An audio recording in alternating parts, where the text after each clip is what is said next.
అందరికీ praise the lord. ప్రభు అయిన యేసుక్రీస్తు నామంలో మీ అందరికీ నా శుభాభివందనములు తెలియజేస్తున్నాను. మనం ఈరోజు మిషనరీ స్టోరీస్లో విలియం కేరీ గారి జీవిత చరిత్ర తెలుసుకోబోతున్నాం. విలియం కేరీ గారి పేరు మన క్రైస్తవ లోకానికి ఎంతో సుపరిచితమైన పేరు. ఎందుకనక ప్రతి క్రైస్తవుని చేతిలో ఉంటున్న బైబిల్ పరిశుద్ధ గ్రంథాన్ని తెలుగులోకి అనువదించిన వ్యక్తి విలియం కేరీ గారు. ఆయన యొక్క జీవిత చరిత్ర మనం ఈరోజు తెలుసుకోబోతున్నాం.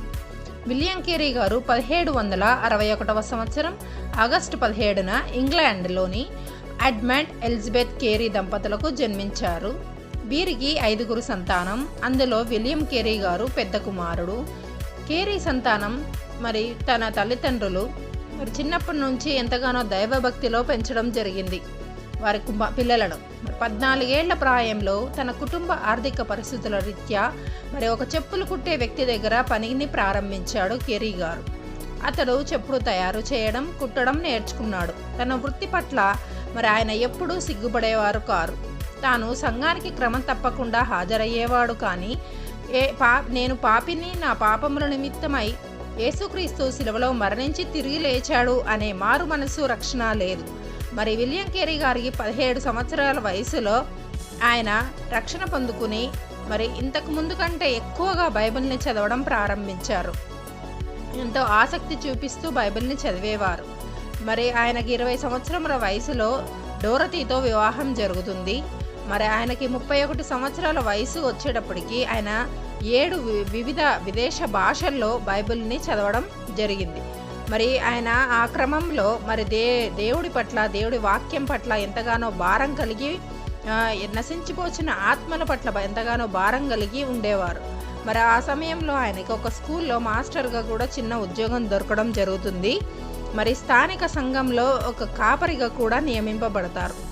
క్రీస్తు సువార్తను ప్రపంచవ్యాప్తంగా ప్రచురించాలన్న తపన, వాంఛ ఉన్నప్పటికీ తన ఆర్థిక పరిస్థితుల రీత్యా వెళ్ళలేక కేరీ గారు తోలుతో ఒక భూగోళాన్ని తయారు చేసి దాని మీద చేతులుంచి కోట్లాది మంది ప్రభువుని ఎరగని వారు రక్షకుడైన యేసుక్రీస్తును గురించి తెలుసుకోవాలని ఎంతో కన్నీరు కారుస్తూ ప్రార్థన చేస్తూ ఉండేవారు. ఈ రోజుల్లో కూడా ఇలా ప్రార్థించే సేవకులను మనం అనేక మందిని చూస్తూ ఉంటాం. 1789 సంవత్సరంలో ఒక బాప్టిస్టు సంఘానికి పూర్తి స్థాయి కాపరిగా నియమింపబడ్డారు. చుట్టూ ఉన్న గ్రామాలకు తిరుగుతూ దేవుని వాక్యం ప్రకటించేవారు. కేరీ గారు మిషనరీ ప్రయత్నాలు ప్రారంభించి ఎట్టకేలకు 1792లో అతడు బ్యాప్టిస్ట్ మిషనరీ సొసైటీని అనే సంస్థను స్థాపించాడు. కేరీ మరో 3 స్నేహితులు కలిసి ఈ సంస్థను ప్రారంభించడం జరిగింది. అదే సమయంలో డాక్టర్ జాన్ థామస్ అనే వ్యక్తి భారతదేశంలోని కలకత్తా ప్రాంతంలో మిషనరీగా పరిచర్య చేస్తూ ఉండేవారు. ఈయన ఇంగ్లాండ్ వెళ్ళినప్పుడు కేరీ బృందాన్ని కలవడం, భారతదేశంలోని పరిస్థితులు వివరించడంతో కేరీ గారు థామస్ గారితో కలిసి భారతదేశం వెళ్ళి అక్కడ సువార్త చేయాలని దేవుడి సంకల్పంతో 1793 సంవత్సరంలో లండన్ నుంచి ఒక ఓడలో కేరీ గారు తన కుటుంబంతో కలిసి థామస్ గారితో కలిసి భారతదేశ ప్రయాణానికి ప్రారంభం జరుగుతుంది. ఆ సమయంలో తన భార్య అయిన డోరతీ నెలలు నిండిన గర్భవతి. ఆ సుదీర్ఘమైన సముద్ర ప్రయాణం 15,000 మైళ్ళ కిలోమీటర్ల సుదూరమైన ప్రయాణం, 7 నెలల సముద్ర ప్రయాణంలో తన భార్య తన 4వ సంతానానికి జన్మనిస్తుంది. పిల్లలు కూడా ఎంతగానో అనారోగ్యంతో ఇబ్బంది పడుతూ ఉంటారు. ఎన్నో ఇబ్బందుల మధ్య వారు నవంబర్ మాసంలో కలకత్తా ప్రాంతంలో చేరుకుంటారు. అక్కడి కొత్త వాతావరణం, కొత్త సంస్కృతి, పద్ధతులు, ఎన్నో ఇబ్బందులు ఎదుర్కొంటారు. డోరతీ గారు, పిల్లలు, కేరీ గారు, తన కుటుంబం అంతా ఎన్నో ఇబ్బందులు ఎదుర్కొన్నప్పటికీ అయినా కానీ ఆయన వెనుతిరగక దేవుని సువార్త అందరికీ తెలియజేయాలనే ఆశతో ముందుకు కొనసాగుతారు. ఆ రోజుల్లో భారతదేశంలో కులతత్వం, అంటరానితనం అనేక మంది పేదవారిని, ఆకలి ఉన్నవారిని చూసి కేరీ గారు ఎంతగానో చలించిపోయి రక్షణ యొక్క ఆవశ్యకత ఇక్కడ ప్రజలకు ఎంతగానో అవసరం ఉంది అని గుర్తిస్తారు. అంతేకాదు స్త్రీలను భర్తతో సహగమనం చేయడం, తమ భర్తలు చితులపై సజీవంగా కాల్చబడడం చూసి ఎంతో వేదన పడతారు. అందుకోసమే ఆయన అక్కడ స్థానిక భాష అయిన బెంగాలీ భాషను నేర్చుకుని సువార్త పరిచర్య ప్రారంభిస్తాడు. మరి మొదటి 7 సంవత్సరములు ఎంతగా సువార్త ప్రకటించినప్పటికీ ఒక్కరు కూడా మరి క్రీస్తుని దేవునిగా అంగీకరించరు. అయినా కేరీ ఆశలు వదులుకోలేదు. బైబిల్ని బెంగాలీ భాషలో తర్జమా చేయాలి అనే ఒక ఆశతో గంటల పాటు పనిచేసేవారు. 6 సంవత్సరాల పాటు కేరీ కష్టపడి మరి కొత్త నిబంధనను బెంగాలీ భాషలో మొదటగా ప్రచురణ పూర్తి చేస్తారు. మరి ఈ కాలంలోనే మరి అతని కుమారుడైన పీటర్ అనారోగ్యంతో మరణించడం జరుగుతుంది. మరి బిడ్డ భూస్థాపన నిమిత్తం ఆయనకు ఎవ్వరూ సహాయం చేయరు. మరి తనొక్కడే తన బిడ్డను భూస్థాపనం చేయడం జరుగుతుంది. ఇది చూసిన తన భార్య ఎంతగానో చలించిపోయి మానసికంగా చాలా కృంగిపోతుంది, బలహీనపడిపోతుంది. అయినప్పటికీ కేరీ గారు తన సువార్త పని కొనసాగిస్తూనే ఉన్నారు. మరి కృష్ణపాల్ అనే వ్యక్తి మొట్టమొదటిసారిగా క్రీస్తుని అంగీకరించడం జరిగింది. ఈ సమయంలోనే ఇతర మిషనరీ సొసైటీస్ చేత పంపబడిన ఇతర మిషనరీలు కూడా కలకత్తాకు వచ్చి కేరీ గారితో జతగలవడం జరుగుతుంది. మరి కేరీ గారు భారతదేశంలోని ముఖ్యమైన భాషలన్నిటిలో బైబిల్ని తర్జమా చేయగలిగారు. ఇప్పుడు కేరీ గారు ముందున్న ఒక పెద్ద పని ఏంటంటే తర్జమా చేయబడిన బైబిళ్లను ముద్రించడం. ఇంగ్లాండ్ నుండి భారతదేశానికి వచ్చిన ఒక చెక్క ముద్రణా యంత్రం దేవుని ప్రేరేపణతో ఒక వ్యక్తి ఆ యంత్రాన్ని కేరీ గారికి బహుమానంగా ఇచ్చాడు.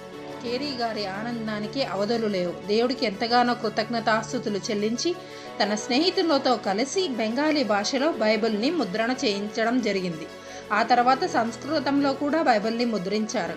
ఇలాగా 44 స్థానిక భాషల్లో ముద్రించడం జరుగుతుంది. 1807వ సంవత్సరంలో తన భార్య అయిన డోరతి మరణించడం జరుగుతుంది.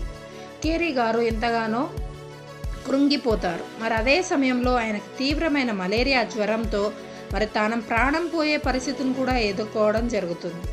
మరి 1812వ సంవత్సరంలో తన ముద్రణాలయం అగ్నికి ఆహుతైపోతుంది.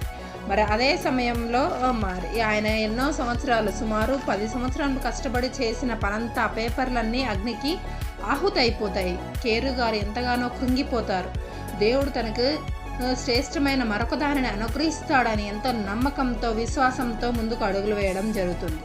మరి ముద్రణాలయంలో జరిగిన విపత్తును గురించి మిషన్ సొసైటీకి తెలియజేయడంతో ఇంగ్లాండ్లోని కొన్ని సంఘాలు మరి కలిసి కొత్త ముద్రణాలయం ప్రారంభించడానికి కావలసిన ఆర్థిక సహాయం చేస్తారు. దానితో దాదాపు 46 భాషల్లో బైబిల్ని ముద్రించి పంపిణీ చేయడం జరుగుతుంది. ఈ ప్రయాణంలో ఆయన తన సంతానంలో 3 పిల్లల్ని కోల్పోవడం కూడా జరుగుతుంది. మరి కేరీ గారు తన జీవితంలో సుమారు 41 సంవత్సరాలు క్రీస్తు కోసం నిలబడి సాధించిన విజయాలు, మరి బాలికా విద్యను ప్రోత్సహించి 100 గ్రామీణ పాఠశాలను ప్రారంభించాడు. మరి పేద రైతుల కొరకు సేవింగ్ బ్యాంక్ సిస్టమ్ను అమలు చేశారు. సతీ సహగమనంకి వ్యతిరేకంగా సుమారు 25 సంవత్సరములు పోరాటం చేయడం జరుగుతుంది. మరి అతని బృందం బైబిల్ని ఆసియా ఖండానికి చెందిన 44 భాషల్లోకి తర్జమా చేశారు. నేటికి అనేకుల చేత ప్రభావితం చేయబడిన మొట్టమొదటి భారతీయ విశ్వవిద్యాలయం సిరంపూర్ కాలేజ్ని ప్రారంభించారు. మరి కుష్టి వ్యాధులకి చికిత్స చేయడానికి మొదట ప్రయత్నించిన వ్యక్తి కేరీ గారు.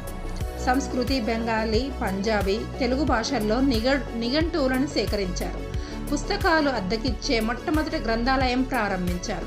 19 మిషన్ స్టేషన్స్ ప్రాంతంలో సంఘాలను స్థాపించారు. మరి కేరీ గారిని స్ఫూర్తిగా తీసుకుని అనేక మంది మిషనరీలుగా తమ జీవితాలను మొదలుపెట్టారు. మరి కేరీ గారు ఒక స్ఫూర్తిగా ఉండడం జరిగింది అనేక మందికి. మరి ఈయన 1834వ సంవత్సరంలో ప్రభువునందు నిద్రించడం జరిగింది.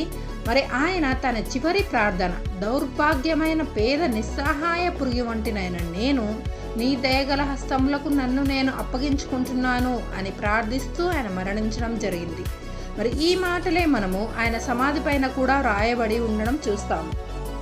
మరి అంతేకాదు కేరీ గారు చెప్పిన ఒక సూక్తి, దేవుని నుండి గొప్ప కార్యాలు ఎదురుచూడు, దేవుని కొరకు గొప్ప కార్యాలు చేయడానికి ప్రయత్నించు. ప్రియ సహోదరి సహోదరులారా, మరి కేరీ గారి జీవితం ద్వారా మనం కూడా దేవుని నుండి గొప్ప కార్యాలు ఆశించడం మాత్రమే కాదు కానీ మరి దేవుడి కొరకు గొప్ప కార్యాలు చేయడానికి ప్రయత్నం చేయడానికి కూడా ముందుకు ఉండే బిడ్డలుగా ఉండడానికి ప్రయత్నం చేద్దాం. అటువంటి కృప దేవుడు మనందరికీ దయచేయునుగాక. ఆమెన్.